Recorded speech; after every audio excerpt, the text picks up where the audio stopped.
અમદાવાદના જુહાપુરામાં ભૂવો પડવાની ઘટના સામે આવી છે। ટુ વ્હીલર સહિત ચાલક પણ આ ભૂવામાં ગરકાવ થયો। ચાલકનો ટુ વ્હીલર સહિત ભૂવામાં પડતો વિડીયો સામે આવ્યો છે। ફાયર વિભાગે ચાલક આકીબને બહાર કાઢ્યો છે। તો ભૂવાને કારણે અત્યાર સુધીમાં અનેક લોકો ભોગ બન્યા છે અને ફરી એક વખત આવી ઘટના જુહાપુરાથી સામે આવી છે। તેનો વિડીયો પણ સામે આવી રહ્યો છે કે જેમાં આ ચાલક પોતાની એક્ટિવા સાથે ભૂવામાં પડી જાય છે। આ વિડીયો જો અમે આપને બતાવી રહ્યા છીએ।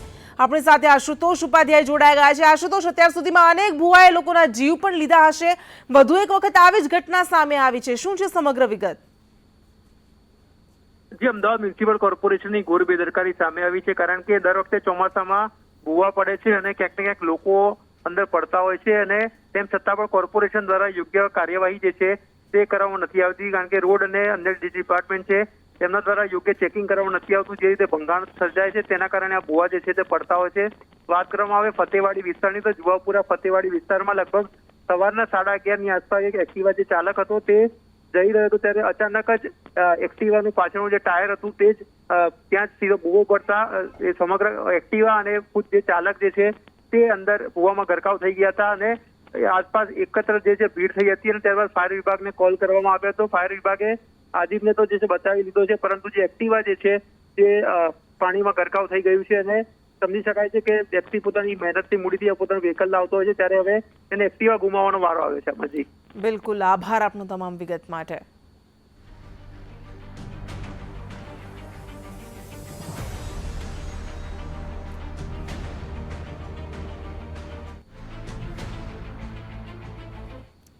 અને હવે વાત કરીએ મહારાષ્ટ્રની રાજનીતિની। મોટા સમાચાર મળી રહ્યા છે। શિંદે જૂથના વકીલે દલીલ પૂર્ણ કરી છે।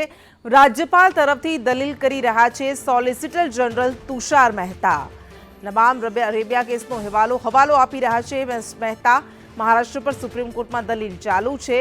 અયોગ્યતા પર સ્પીકર નિર્ણય ન લઈ શકે તેવું સોલિસિટર જનરલ તુષાર મહેતાએ કહ્યું છે, તેવી દલીલ કરી છે। સ્પીકર પોતાની મતદાતા યાદી નક્કી ન કરી શકે। ડેપ્યુટી સ્પીકર વિરુદ્ધ અવિશ્વાસ પ્રસ્તાવ લાવવામાં આવ્યો છે તેવું મહેતાએ કહ્યું છે। ડેપ્યુટી સ્પીકરે પોતે જ 2 દિવસની નોટિસ આપી હતી। હવે ડેપ્યુટી સ્પીકર કહી રહ્યા છે કે 24 કલાક કેમ? લોકતંત્રમાં ફ્લોર ટેસ્ટથી બહુમતનો નિર્ણય સંભવ છે। સોલિસિટર જનરલ તુષાર મહેતાએ પોતાની દલીલ પૂર્ણ કરી છે।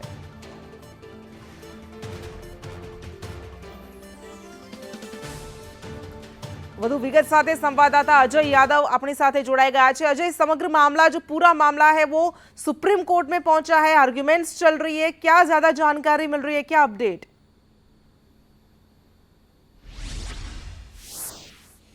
देखिए, निश्चित तौर पे महाराष्ट्र में जो कल फ्लोर टेस्ट होना है उसको लेकर के आज सुप्रीम कोर्ट में सुनवाई चल रही है। 3.5 घंटे तक ये सुनवाई हुई, सभी पक्षों की तरफ से दलीलें रखी गई और अब ये जो सुनवाई है वो पूरी हो चुकी है और जजों की तरफ से कहा गया है कि हमें कुछ वक्त दीजिए, 9 बजे के करीब हम ये अपना फैसला सुनाएंगे। तो यानी 9 बजे ये तय हो जाएगा कि महाराष्ट्र में जो फ्लोर टेस्ट होना है वो होगा या नहीं होगा। अगर होगा तो फिर आगे की सिचुएशन क्या होगी। लेकिन इसमें अगर दलीलों की बात करें तो जो शिवसेना की तरफ से अभिषेक मनु सिंघवी ने तमाम सारी दलीलें रखी, जिसमें सबसे बड़ा तर्क यही दिया गया कि खुद 16 जो एमएलए हैं उनको लेकर के सुप्रीम कोर्ट में उनकी अयोग्यता को लेकर के सुप्रीम कोर्ट में सुनवाई चल रही है, जिसका फैसला 11 जुलाई को आना है। लेकिन जब तक ये फैसला नहीं आता उससे पहले अगर ये फ्लोर टेस्ट होता है तो एक तरह से कह सकते हैं कि ये संख्या पूर्ण नहीं होगी या एक तरह से वैधानिक तौर पर सही नहीं होगी। वहीं दूसरी तरफ शिवसेना की तरफ से ये तर्क दिया गया कि जो 2 विधायक हैं वो एनसीपी के वो कोरोना पॉजिटिव है। उसी तरह से कांग्रेस के जो 2 विधायक हैं वो फिलहाल विदेश में है। ऐसे में अगर फ्लोर टेस्ट होता है तो पूरे के पूरे विधायक मौजूद नहीं रहेंगे, उनको भी वक्त मिलना चाहिए। और साथ ही साथ अभिषेक मनु सिंघवी की तरफ से ये भी तर्क दिया गया कि अगर कल फ्लोर टेस्ट नहीं होगा तो ऐसा नहीं है कि आसमान गिर जाएगा, बाद में भी फ्लोर टेस्ट हो सकता है। और साथ ही साथ ये भी आरोप लगाया गया कि राज्यपाल ने जो है आनंद फानंद में फैसला लिया, क्योंकि 3 दिन पहले वो बीमार थे और अचानक 2 दिन पहले आते हैं और ये सारा कुछ फैसला ले लेते हैं। जबकि राज्यपाल के वकील की तरफ से ये तर्क दिया गया कि राज्यपाल को जब ये सूचना मिली कि 39 विधायक फिलहाल शिवसेना के समर्थन या आघाड़ी सरकार के समर्थन में नहीं है, तो ऐसे में उनको फैसला लेना पड़ा। राज्यपाल के फैसले की समीक्षा हो सकती है, लेकिन फ्लोर टेस्ट न हो ऐसा कोई गुंजाइश अभी फिलहाल नहीं दिखाई देती है। जबकि एकनाथ शिंदे के वकीलों की तरफ से ये भी कहा गया कि जो फैसला है, जो 16 विधायकों का जो सुप्रीम कोर्ट में केस चल रहा है उससे पहले भी फ्लोर टेस्ट हो सकता है और जब ये फैसला आ जाए तो उसके उसके बाद इस मामले को उसमें इंक्लूड किया जा सकता है। तमाम पक्षों की तरफ से दलीलें रखी जा चुकी है। अब देखना यह होगा कि सुप्रीम कोर्ट इसमें क्या कुछ कहता है। हालांकि इस बीच खबर यह भी आ रही है कि उद्धव ठाकरे ने जब कैबिनेट मीटिंग की उसके बाद पत्रकारों को एक तरह से उन्होंने एक तरह से अलविदा कहा, उनका धन्यवाद दिया और माना यह जा रहा है कि हो सकता है कि आज या कल अगर सुप्रीम कोर्ट का फैसला उनके पक्ष में नहीं आता है तो वो इस्तीफा दे सकते हैं। इस्तीफा देने की 2 शर्त बताई जा रही है। हो सकता है कि अगर वो बेहद दुखी हो तो आज ही वो इस्तीफा दे सकते हैं और नहीं तो कल जब सदन की कार्रवाई शुरू होगी तो उनको ये अधिकार है कि वो लंबा चौड़ा अपना भाषण देंगे, अपने पक्ष में दलीलें रखेंगे और दलील रखने के बाद वो अपना इस्तीफा दे सकते हैं, जिससे एक तरह से ये असेंबली डिजॉल्व हो सकती है या आगे की कार्रवाई 6 महीने के लिए लंबित हो सकती है। तो ये तमाम सारी सिचुएशन है, लेकिन सभी को सबसे पहले सुप्रीम कोर्ट के फैसले का इंतजार है जो अब से 20-25 मिनट के बाद आ सकता है। जी अजय, दोनों तरफ से जिस तरह से दलील की जा रही है, शिंदे जूथ ऐसा बोल रहा है कि डेप्यूटी स्पीकर राजनीति कर रहे हैं, जबकि शिवसेना ऐसा बोल रही है कि गवर्नर राजनीति कर रहे हैं। और इस बीच में जैसे कि आपने बताया कि इस्तीफा दे सकते हैं उद्धव ठाकरे कमलनाथ का रास्ता पसंद कर सकते हैं। येदियुरप्पा की जगह वो फ्लोर टेस्ट पसंद नहीं करेंगे, फ्लोर टेस्ट में जाना पसंद नहीं करेंगे, लेकिन वो इस्तीफा दे देंगे, ऐसा लग रहा है। तो अब क्या जो शिंदे जूथ है, अगर फ्लोर टेस्ट अगर नहीं भी आता है तो आगे जो सरकार बनेगी, क्या ऐसा स्पष्ट हो चुका है कि वो भाजपा के साथ ही जाने वाले हैं?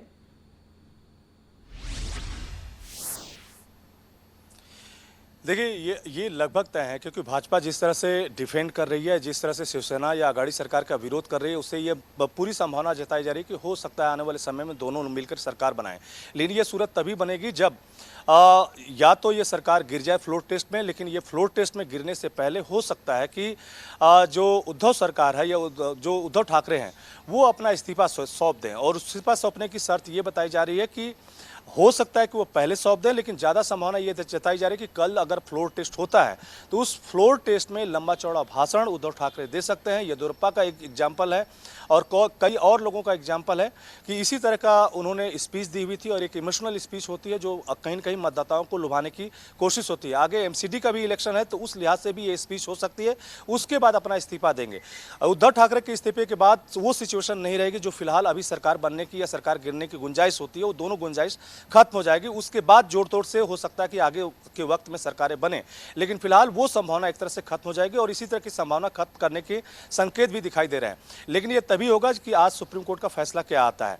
लेकिन ये जरूर है कि सबकी तरफ से अपनी अपनी दलीलें रखी गई हैं। अभिषेक मनु सिंघवी ने जोरदार अपनी तर्क रखा है, काफी लंबे समय तक उन्होंने स्पीच अपने दलीलें रखी। यहाँ तक कि राज्यपाल और एकनाथ शिंदे के वकीलों की तरफ से जब दलील रखी गई तब जजों की तरफ से खुद अभिषेक मनु सिंघवी से पूछा गया कि क्या आपके पास कुछ और भी कुछ कहने के लिए है। तब अभिषेक मनु सिंघवी ने यह कहा कि या तो आप फ्लोर टेस्ट टाल दीजिए और या तो जो स्पीकर हैं उनको ये मौका दीजिए कि जो 16 एमएलए हैं उनको वो वैध ठहराएं या अवैध ठहराएं, उनको ये मौका मिलना चाहिए। उनको आप आदेश दीजिए कि वो अपना फैसला ले सकें। तो फिलहाल जो अभिषेक मनु सिंघवी हैं या उद्धव ठाकरे सरकार की तरफ से यही दलील दी गई है कि फ्लोर टेस्ट किसी भी सूरत में नहीं होना चाहिए, क्योंकि इससे जोड़ तोड़ होगी और कहीं न कहीं संवैधानिक जो एक नियम कानून है उसका उल्लंघन होगा। जबकि राज्यपाल की तरफ से, उनके वकील की तरफ से जो तर्क दिया गया उसमें साफ साफ ये कहा गया कि राज्यपाल को ये सारे अधिकार हैं। राज्यपाल ने जब देखा कि वहाँ सिचुएशन ठीक नहीं है तो उसी लिहाज से या कह सकते हैं कि सरकार जब वहाँ पे स्थिर नहीं है या उसके पास बहुमत नहीं है, इसी आधार पर उन्होंने फैसला लिया और ये फैसला का अधिकार राज्यपाल के पास है। जबकि एकनाथ शिंदे के वकीलों की तरफ से ये साफ साफ कहा गया कि फ्लोर टेस्ट होना चाहिए। जो 16 विधायकों का मामला है, जब वो फैसला आएगा तो उसके बाद भी एक बार फिर बहुमत साबित किया जा सकता है। इसमें कोई फ्लोर टेस्ट में रोक नहीं होनी चाहिए। तो सबकी अपनी अपनी दलीलें हैं। जबकि सुनवाई पूरी हो चुकी है, साढ़े 3 घंटे तक ये पूरी दलीलें चली हैं। अब सुप्रीम कोर्ट ने कहा है कि 20-25 मिनट का मौका दीजिए, 9 बजे के करीब हम फैसला सुना देंगे। जी अजय, बिल्कुल धन्यवाद तमाम जानकारी के लिए।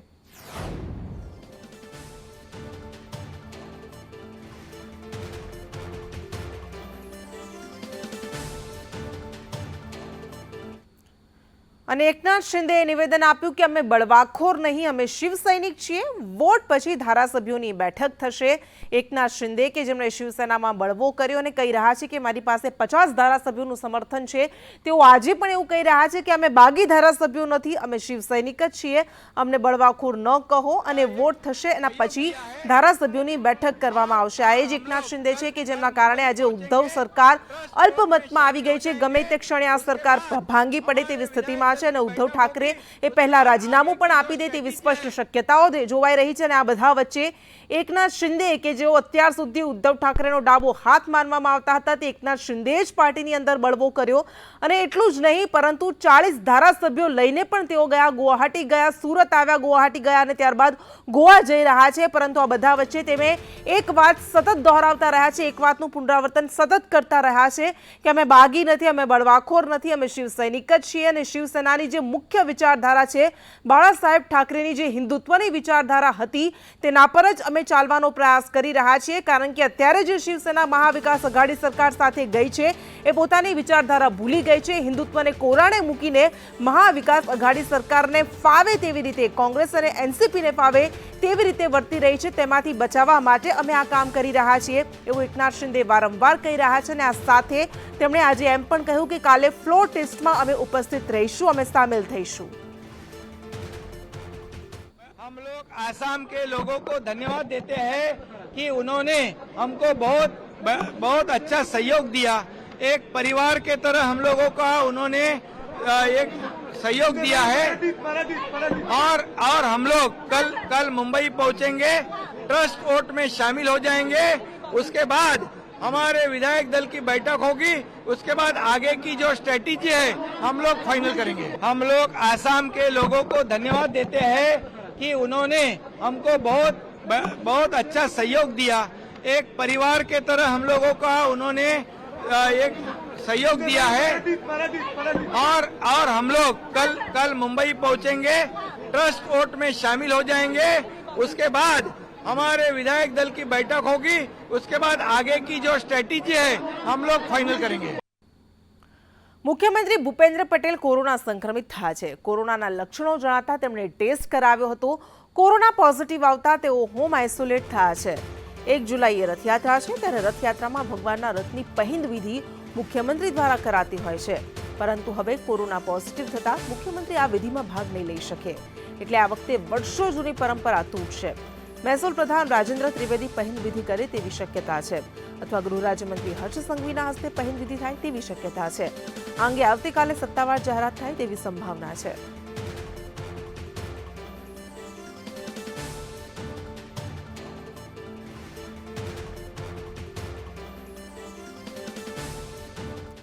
ભાવનગર જિલ્લાના ગારિયાધાર શહેરમાં મેઘરાજા મહેરબાન થયા છે।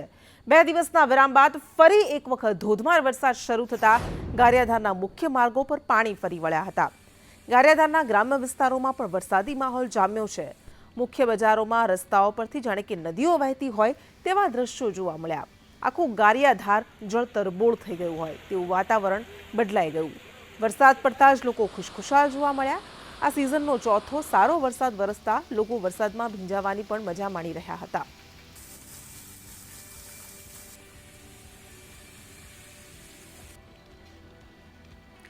તો આ તરફ ભારે વરસાદની આગાહી વચ્ચે દ્વારકામાં અમાસના દિવસે જ દરિયામાં ભારે કરંટ જોવા મળ્યો। ગોમતી ઘાટના કિનારે 10 ફૂટ ઊંચા મોજા ઉછળતા નજરે પડ્યા। અમાસના દિવસે દ્વારકામાં યાત્રિકોની ભારે ભીડ ઉમટતી હોય છે, ત્યારે ગોમતી ઘાટ પર ઉછળતા મોજાની સહેલાણીઓ મજા માણી હતી। સહેલાણીઓ આ મજા માણવા માટે પહોંચ્યા હતા। ઉછળતા મોજા પગથિયા કુદાવીને રેલિંગ પાસે ઉભેલા લોકોને પણ ભીંજવી ગયા। જોકે ઊંચા મોજાને કારણે ગોમતી ઘાટમાં સ્નાન કરવું જોખમી બની શકે।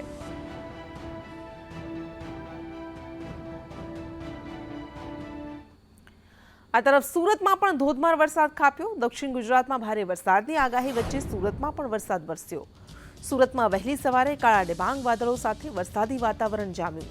સુરતના અઠવા ગેટ, ટ્રાંદેર, લીંબાયત, ખટોદરા સહિત સમગ્ર સુરત શહેરમાં વરસાદ ખાબક્યો। લો વિઝિબિલિટીને કારણે વાહનોએ હેડલાઇટ ચાલુ રાખીને હંકારવાની ફરજ પડી।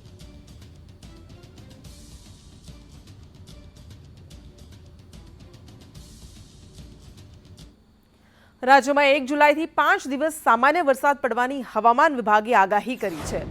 સૌરાષ્ટ્ર અને કચ્છમાં પણ ભૂવો વરસાદ વરસશે તેવી આગાહી કરવામાં આવી છે, જેમાં 1 જુલાઈ સુધી છૂટો છવાયો વરસાદ વરસી શકે છે। 1 જુલાઈ બાદ વરસાદનું જોર વધવાની શક્યતા છે, જ્યારે ઉત્તર ગુજરાતમાં 1 જુલાઈ બાદ ભારે વરસાદની શક્યતા છે। તો આ તરફ 3 જુલાઈ સુધી દક્ષિણ ગુજરાતમાં ભારે વરસાદની આગાહી છે। જોકે હાલ રાજ્યમાં કોઈ વરસાદી સિસ્ટમ સક્રિય ન હોવાનું હવામાન વિભાગનું કહેવું છે।